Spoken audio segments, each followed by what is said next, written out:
नमस्कार दोस्तों आज सुबह से आप लगातार सुन रहे होंगे कि वेनेजुएला जो कि साउथ अमेरिका में ये नदर्न साइड में कंट्री है, ये वही देश है जहां से डोनाल्ड ट्रंप ने इनके राष्ट्रपति को उठा लिया था। तो वेनेजुएला की जो कैपिटल है कैराकस, उसके नजदीक बहुत मैसिव अर्थक्वेक देखा गया और हैरानी की बात यह है कि 39 सेकेंड्स के अंदर अंदर दूसरा उससे भी बड़ा अर्थक्वेक आया, जो कि काफी रेयर होता है। आप देख सकते हो खबर, Venezuela's once in a century quake, why 2 earthquake hit together. इसको थोड़ा सा हम डिटेल में देखेंगे। साइंटिस्ट शॉक हैं कि आखिरकार ऐसा क्यों हो रहा है। मतलब जनरली आपने देखा होगा कि कोई भी अर्थक्वेक आता है तो उसके बाद हम आफ्टर शॉक्स की बात करते हैं, जो कि काफी छोटा होता है। ये आफ्टर शॉक नहीं था, ये जो दूसरा वाला अर्थक्वेक था वो उससे भी बड़ा था। तो इसको डिटेल में हम समझने की कोशिश करेंगे। इनफैक्ट आप देख सकते हो यहाँ पर नरेंद्र मोदी जी ने भी ट्वीट किया इसको लेकर, deeply saddened by the devastation caused by severe earthquakes in Venezuela, India stands ready to extend all possible assistance. चलो इसको थोड़ा सा डिटेल में समझते हैं।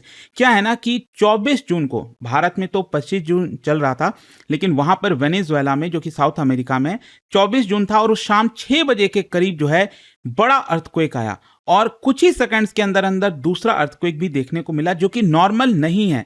वेनेजुएला में ये जो हुआ है ये बहुत ही रेयर सेस्मिक फिनोमिना आप कह सकते हो, जिसको कहा जाता है अर्थक्वेक डबलेट, जहां पर टू पावरफुल अर्थक्वेक एक साथ आ जाते हैं। इनिशियल यहां पर जो ऑफिशियल रिपोर्ट है उसमें तो देखो अभी के लिए 32 मौतें हुई हैं, 35 मौतें हुई हैं, इस तरह का आपको आंकड़ा देखने को मिलेगा। लेकिन मैं आपको बता दूं ये अभी बहुत छोटा है। जिस तरह का डिवास्टेशन हुआ है, जिस तरह से बिल्डिंगें वहां पर गिरी हैं, वहां के पिक्चर्स आप देखोगे तो 32 तो बहुत छोटा आंकड़ा है। अभी एक्चुअल जो नंबर्स आएगा ये काफी ज्यादा बड़ा हो सकता है। इसको देखते हुए वेनेजुएला की सरकार ने नेशनल स्टेट ऑफ इमरजेंसी लगा दिया है। इनफैक्ट मैं अगर आपको टाइमलाइन बताऊं तो कल शाम 6 बजे जो है 6 बज के आई थिंक 4 मिनट पे 7.2 मैग्नीट्यूड का अर्थक्वेक देखने को मिला वेस्टर्न वेनेजुएला में। अगेन थोड़ा सा मैं आपको दिखा दूं, ये वेनेजुएला जो आप देख रहे हो, इसके ऊपर की तरफ ये कैपिटल है कैराकस और उसके नजदीक ही राइट साइड में आप देख सकते हो यहां पर कैराकस है और उसके नजदीक में यहां पर जो है इसका एपी सेंटर आपको देखने को मिलेगा। और उसके एग्जैक्टली 39 सेकेंड के बाद 7.5 मैग्नीट्यूड का अर्थक्वेक आया। मतलब पहले 7.2, फिर उसके बाद 7.5 और कुछ ही मिनटों के अंदर, मतलब जब दूसरा वाला अर्थक्वेक आया ना तो उसके बाद लगातार बिल्डिंगें कोलैप्स होने लग गई। कुछ ही घंटे के अंदर अंदर यहां पर आफ्टर शॉक्स तो हो ही गया, हंड्रेड्स ऑफ आफ्टर शॉक, मतलब सैकड़ों की संख्या में हिल रहे हैं, फिर रुक जा रहा है, हिल रहा है, फिर रुक जा रहा है और तुरंत यहां पर इमरजेंसी डिक्लेयर करना पड़ गया। अच्छा, यहां पर जो अर्थक्वेक है वो इतना यूनिक क्यों है? क्योंकि समझिए, नॉर्मली जो अर्थक्वेक होता है वो इस सीक्वेंस में होता है। पहले एक बड़ा अर्थक्वेक आएगा, मेन अर्थक्वेक आएगा और उसके बाद छोटे छोटे आफ्टर शॉक्स आते हैं और यहां पर मामला थोड़ा सा ठंडा पड़ जाता है, तो चीजें थोड़ी सी नॉर्मल होती हैं। लेकिन वेनेजुएला में पहले 7.2 का आया, फिर 39 सेकेंड के बाद 7.5 और उसके बाद हंड्रेड्स ऑफ आफ्टर शॉक्स देखने को मिले, जिसको अर्थक्वेक डबलेट कहा जाता है, मैंने आपको बताया। So instead of one large rupture followed by weaker tremors, यहां पर 2 सेपरेट बड़े अर्थक्वेक देखने को मिले, जो कि दुनिया भर में अगर आप देखोगे बहुत ही रेयर है। मैं आपको आगे बताऊंगा कब कब ये हुआ है। लेकिन यहां पर क्वेश्चन यही आता है कि दूसरा इतना बड़ा अर्थक्वेक कैसे हो गया। देखो इसको एक एग्जांपल से समझिए। जैसे मान लीजिए एक रबर बैंड है, आप सबने रबर बैंड के साथ खेला होगा, उसको खींचा होगा, तो आप सभी ने कई बार एक्सपीरियंस किया होगा। जो रबर बैंड होता है वो, मान लो आपने खींचा उसको दूर, ठीक है, तो पहले जब आप स्ट्रेच करोगे तो हो सकता है शायद वो ना टूटे, लेकिन उसके ऊपर स्ट्रेस तो बिल्ड हो गया है। तो दूसरी बार जब आप उसको खींचते हो तो यहां पर वो टूट जाता है अचानक से झटके में। तो यहां पर क्या होता है ना कि फॉल्ट्स होते हैं, जो प्लेट्स होती हैं वहां पर फॉल्ट मतलब गैप्स बने रहते हैं। तो यहां पर क्या है कि जब पहले अर्थक्वेक आया होगा वेनेजुएला में, तो उसकी वजह से जो स्ट्रेस है वो दूसरे वाले नजदीक के फॉल्ट में ट्रांसफर हो गया होगा और इसी की वजह से वो अचानक से रप्चर हुआ और यहां पर दूसरा बड़ा अर्थक्वेक देखने को मिला। अच्छा, इसकी एग्जैक्ट लोकेशन अगेन थोड़ा सा मैं आपको बताना चाहता हूं। नदर्न वेनेजुएला में ये रहा कैराकस, जो कि कैपिटल है वेनेजुएला की, और उससे करीब 135 किलोमीटर दूर पर ये एक जगह है मोरोन। वहां पर, मतलब 135 क्या 160 किलोमीटर दूर पर मोरोन जगह है, वहां पर ये देखने को मिला। लेकिन सबसे ज्यादा जो असर आया है वो कैराकस, जो कि कैपिटल है, यहां पर 5 मिलियन लोग रहते हैं और वहीं पर काफी सारा नुकसान हुआ है। क्वेश्चन यह है कि कैराकस में इतना नुकसान क्यों हुआ? देखो अगेन यहां पर कई कारण है। एक तो इतना पावरफुल मैग्नीट्यूड का अर्थक्वेक था। जैसे मान लो अगर मैं कहता हूं 6 मैग्नीट्यूड का, अगर आप 6 को 7 से कंपेयर करोगे तो ये 32 टाइम्स ज्यादा होता है।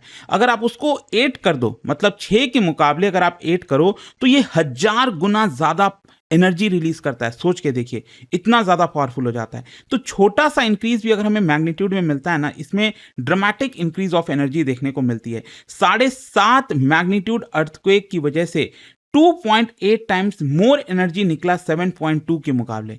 आप समझ रहे हो, 7.2 से अगर आप 7.5 को कंपेयर करोगे तो। अच्छा, यहां पर दूसरा एक कारण था डिस्ट्रक्शन का, वो था शैलो अर्थक्वेक। शैलो अर्थक्वेक मतलब पृथ्वी से कितने नीचे, अगर मान लो बहुत ज्यादा नीचे 300-400 किलोमीटर नीचे अगर पृथ्वी में होता है अर्थक्वेक, तो उसका कम असर ऊपर तक आएगा। लेकिन क्योंकि ये पृथ्वी के सतह से एकदम नजदीक में था, तो इसकी वजह से असर ज्यादा देखने को मिला। तीसरा है सॉइल एम्प्लीफिकेशन। क्या है कि जो कैरेकस है, मैंने अभी आपको मैप में दिखाया, ये कोस्टल रीजन में आता है। तो ये जो पूरा सॉइल आप देखोगे तो रिवर सेडिमेंट पर ये बना हुआ है कैरेकस। अनकंसोलिडेटेड सॉइल है, मतलब हार्ड सॉइल नहीं है, अलुवियल जो सॉइल होता है ना, जो हम गंगा यमुना नदी के किनारे देखते हैं। तो सॉफ्ट सेडिमेंट की वजह से सेस्मिक वेव और ज्यादा एम्पलीफाई हो जाते हैं, उसका असर ज्यादा देखने को मिलता है। अगर वही चीज काफी हार्ड रॉक होता है, जैसे हमारे पेनिनसुलर रीजन में आप देखते हो ना, सदर्न इंडिया की तरफ, तो वहां पर असर कम होता है अगर कभी अर्थक्वेक आया भी तो ये एक इंपॉर्टेंट चीज होती है, जिसकी वजह से सॉइल लूज होता है, उसके ऊपर जो भी बिल्डिंगें बनी होती हैं वो धड़ाम से गिरने के चांसेस ज्यादा होते हैं। चौथा है बिल्डिंग वल्नरेबिलिटी। बताया जा रहा है कि वेनेजुएला के अंदर कैरेकस में बहुत पुरानी पुरानी बिल्डिंगें हो गई थी। जस्ट लाइक आप भारत में दिल्ली में आप देख लो, पुरानी दिल्ली में, मतलब इतना डर लगता है कभी सोच के भी कि अचानक से अगर दिल्ली में कभी भयानक भूकंप आया तो पुरानी दिल्ली के इलाके में जिस तरह से बिल्डिंगें बनी हुई हैं, जो सट सट के बनी है, इतनी पुरानी पुरानी है, क्या ही होने वाला है उसका। तो इसको लेकर चेतावनी भी दी जाती है कई बार कि करना क्या चाहिए इसको लेकर। तो वही चीज कैरेकस में हुआ कि वहां पर बहुत पुरानी पुराने डिजाइन की बिल्डिंगें बनी हुई हैं, रीइंफोर्समेंट काफी कमजोर है। तो पहला अर्थक्वेक की वजह से क्या होगा कि स्ट्रक्चर कमजोर हो गया होगा, और जब दूसरा अर्थक्वेक आया 39 सेकेंड्स के बाद, फिर बिल्डिंगें एकदम कोलैप्स होना स्टार्ट हो गई। अच्छा, यहां पर इसके पीछे का प्लेट टेक्टोनिक्स भी समझ लीजिए, क्योंकि आपने सुना होगा कि आपने आई एम श्योर ज्योग्राफी वगैरह में पढ़ा होगा कि एक तो होता है कन्वर्जेंस, मतलब कन्वर्ज हो रही है, दो प्लेट है मान लो, वो आपस में टकरा रही हैं, एक दूसरे की तरफ ही आ रही हैं, तो उसकी वजह से अर्थक्वेक आता है। दूसरा होता है वो एक दूसरे से दूर जा रही हैं, डाइवर्जेंट हम जिसको कहते हैं, तो उसकी वजह से होता है। वेनेजुएला में जो हुआ है ना, it is because of lateral sliding, या फिर आप इसको ट्रांसफॉर्म बाउंड्री कह सकते हैं। मतलब दो प्लेट जो है वो पैरेलली मूव कर रही हैं। अब पैरेलली मूव करने में क्या होता है कि बीच में यहां पर जो है फ्रिक्शन पैदा होता है। अब जब फ्रिक्शन पैदा होगा तो वहां से एनर्जी निकलेगी। जस्ट लाइक जैसे अगर आप देखोगे तो वेनेजुएला की जो ट्रांसफॉर्म बाउंड्री है, it is between Caribbean plate and south American plate. इस मैप में आप देख सकते हो, ये साउथ अमेरिकन प्लेट है, ये कैरेबियन प्लेट है। तो ये आपका लैटरल है, मतलब ऐसे मूव कर रही हैं पैरेलली। तो यहीं से जो एनर्जी है वो एक प्रकार से रिलीज होती है। इनफैक्ट वेनेजुएला में आप देखोगे तो कई सारे आपको छोटे छोटे फॉल्ट्स यहां पर देखने को मिलेंगे। फॉल्ट मतलब वो जो गैप है, और उसी गैप से जो है एनर्जी रिलीज होती है, जिसको हम अर्थक्वेक के फॉर्म में देखते हैं। अच्छा, अर्थक्वेक की वजह से क्या सुनामी आया था, क्या सुनामी जनरेट हुआ? क्योंकि देखो, ये कैरेबियन कोस्ट के काफी नजदीक था, और जब भी कोस्ट के नजदीक कोई अर्थक्वेक वगैरह आता है तो सुनामी का खतरा बढ़ जाता है। तो तुरंत यहां पर जो अथॉरिटीज हैं वो चेक करने लगे कि कहीं सुनामी तो नहीं क्रिएट हो रहा। लेकिन यहां पर क्या था कि जो अर्थक्वेक था वो हॉरिजॉन्टल मूवमेंट में हुआ था, वर्टिकल डिस्प्लेसमेंट यहां पर नहीं हुआ। अगर वर्टिकल डिस्प्लेसमेंट होता तो सी फ्लोर में यहां पर जो पानी का उछाल है वो देखने को मिलता और सुनामी क्रिएट हो सकता था। हिस्टोरिकली अगर आप कंपेयर करोगे, वेनेजुएला में इस तरह का जो अर्थक्वेक है वो 100-125 साल पहले आया था, 1900 में, 7.6 मैग्नीट्यूड का। इसीलिए बोला जा रहा है कि 100 साल से भी बड़ा ये अर्थक्वेक आपको देखने को मिलेगा। 1812 में तो बहुत ही अगेन भयानक आया था, 7.7 मैग्नीट्यूड का, जहां पर 30,000 से ज्यादा लोगों की मौतें हुई थी कैरेकस में ही। ये मैं वेनेजुएला की ही बात कर रहा हूं। और अगर आप इसको कंपेयर करो डबलेट वाले अर्थक्वेक से, मतलब अब मैंने आपको पहले ही बोला कि ये जल्दी नहीं होते हैं, बहुत ही रेयर देखने को मिलते हैं जो डबलेट अर्थक्वेक है। 2012 में इंडियन ओशन में आया था 8.6, 8.2 मैग्नीट्यूड का। 2006 में कुरिल आइलैंड, ये बेसिकली जापान और रशिया के नजदीक आपको देखने को मिलेगा, ये 8.3, 8.1 का आया। 1997 में ईरान में भी आया था, और अब 2026 में वेनेजुएला में हमें देखने को मिला है। तो आई होप दोस्तों आपको डिटेल में आप समझ में आ गया होगा कि एग्जैक्टली जो अर्थक्वेक की चर्चा हो रही है वेनेजुएला को लेकर, वो क्यों हो रही है, इसके पीछे का कारण क्या है। और जाने से पहले एक बहुत ही इंटरेस्टिंग क्वेश्चन, क्या बता सकते हो, यहाँ पर दो स्टेटमेंट है अर्थक्वेक को लेकर, एपी सेंटर और फोकस। कौन सा करेक्ट है। इसका राइट आंसर आप सब जानते हैं, मेरे इंस्टाग्राम पर तो मिलेगा ही, वहां पर अगर आप नहीं हो कोई बात नहीं, टेलीग्राम से ले सकते हैं इसका सही उत्तर। और दोस्तों जैसा मैंने आपको बताया, अगर आप यूपीएससी की तैयारी कर रहे हैं, कोई भी बैच चाहते हैं 2026, 27, 28, सॉरी 26 का तो हो गया, 27, 28, 29, तो हर एक बैच में आपको प्रीलिम से लेकर इंटरव्यू तक की पूरी तैयारी कराई जाती है। मेंटरशिप, टेस्ट सीरीज, रिवीजन सब कुछ आपको यहाँ पर मिलता है। कोई भी अगर आपको डाउट है, प्रॉब्लम है, ये फोन नंबर दिया है, इस पर कॉल करिए, यूज करिए कोड अंकित लाइव मैक्सिमम डिस्काउंट के लिए। Study IQ IAS, making India smarter and better.